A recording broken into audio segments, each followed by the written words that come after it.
All right, all right, all right, all right.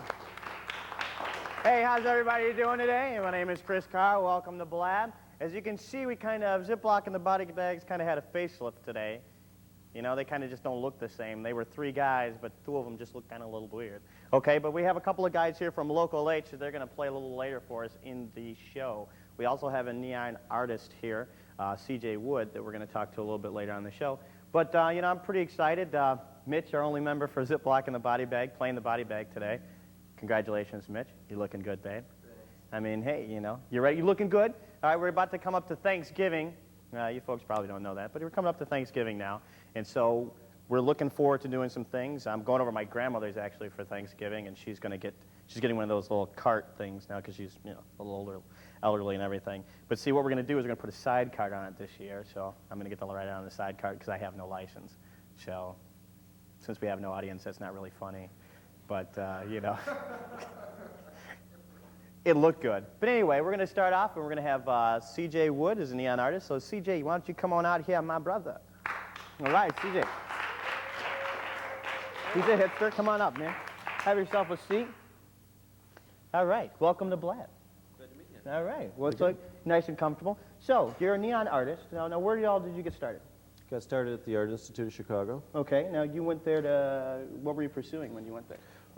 Mostly photography and ceramics, and people were more impressed with my neon, and decided that was the road to follow. Man, you just got great neon. You know, you give great neon. So how did you get started in neon? I mean, there was no program at that time at the Art Institute. No, there wasn't. I knew that there was a facility next door to the ceramics department, and my dad collected antiques, and some of the antiques were neon signs, and when someone would break one, it'd point to me. Fix the neon. We know there's a shop over there. And then so you're just doing your little thing. Right. Would repair his signs, and being the poor art student that I was on the way to and from art classes, I'd look in the windows and see broken neon. Just go and fix it up. On the way there, I'd say, you want the neon to, to Who's be fixed? Man? I'd grab it, fix it during lunch, bring it back, and pick up some lunch money. Yeah. Make a few little extra bucks here and there. Yeah. Well, that's good. Then where'd you go from there? You did some other work? I started doing commercial signage and things like that, and basically it sort of snowballed, and word of mouth. Now you have me very busy. Two of your own places right now. Artifice Neon on 607 State in Chicago, and the Neon Works in Oak Park. Okay, fantastic. Now we have a couple of pieces of your artwork that we're going to take a look at, and then if you can go ahead and we'll roll those, and then you can describe what's going on.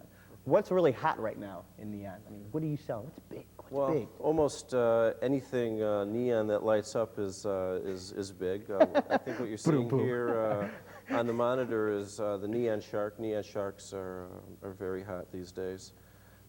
They really were. I mean, they look really great. I mean, especially now with stuff that you're getting from the San Diego Sharks, the hockey team. I mean, they just came in the league about a year ago, or a year and a half ago, and actually they're the hottest selling merchandise out. So sharks are really big nowadays. Then they had the big white phenomena, I think, is still hanging around. That kind of Jaws thing. Yeah. It's kind of hip, it's happening, it's there. All right, so we got some other pieces, too, that we're going to take a look at. God, my hair looks good, doesn't it? Don't you think so? You need a neon headband around. Yeah. Plug you in real quick. No, we were talking about, because we're going to get some stuff you want to do some stuff for the show, too. Possibly we're going to get a big Blab sign that Fred can have. Probably get rid of the stuffed plant back here. Oh, come on, the plant looks great, man. That's kind of like a three-dimensional Replace it with a neon thing. Cactus, no watering. It might start the fire back here. No one has anything to do with it. It's great. It works out fantastic. What were some other things that you do? You did the neon stuff.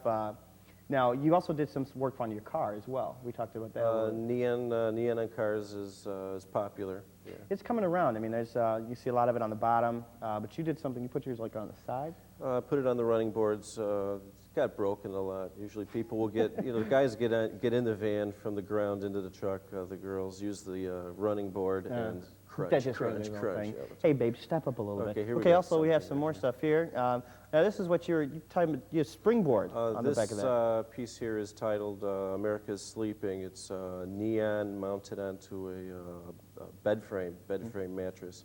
And I'm using the mattress as a kind of a container for America's psyche, America's subconscious, and trying to make a little political statement on that on this piece. Okay, and then this one, you sold a piece just like this. This did you take- particular piece here is second in the series, but the first piece is found a great home in Washington, D.C. What a perfect resting place Fantastic, for yeah, a absolutely. red, white, fantastic. and blue political. So thing where'd you like come that. up with this, the idea for the bed frame? Well, I had the bed frame I dragged out of the alley years ago. I didn't know what I was going to do with it. And, Just like, you know, I'm everyone sitting thought I around. was crazy. You know, I had gone through 3 or 4 different studios, and this is probably the only thing I kept on bringing with me. That's fantastic. And, That's fantastic. And I'm not really sure. It just kind of evolved, and the pieces just fit together. That's how it came to be. Okay, It's well- kind of a spontaneous piece. So, I mean, who influenced you actually in art? I mean, there's a lot of people. Any particular person that just struck you more than? Well, you know, a lot of the great painters and things like that, but in terms of the neon itself, I wasn't really too influenced by anybody to get into the neon, just that it was very dynamic and kinetic itself. That's We've got true, and you another could also piece have a here, lot of- which I think you just missed, didn't you? Yeah, it was, Missed that piece. Well, that particular piece There is, it is, it's back. is a small, it's plexiglass and neon, it's backlit. That particular piece is untitled. okay. How much does a piece like this cost? Generally, my wall pieces range between $1,000 and $1,500 within that 48-inch range. Variety of sizes. These pieces here that you'll see are a variety of different abstract and geometric shapes. Okay. That you just came up with. You're just sitting down chilling and just, hey, you know, I can do this. How long does it usually take you to put a piece like that together?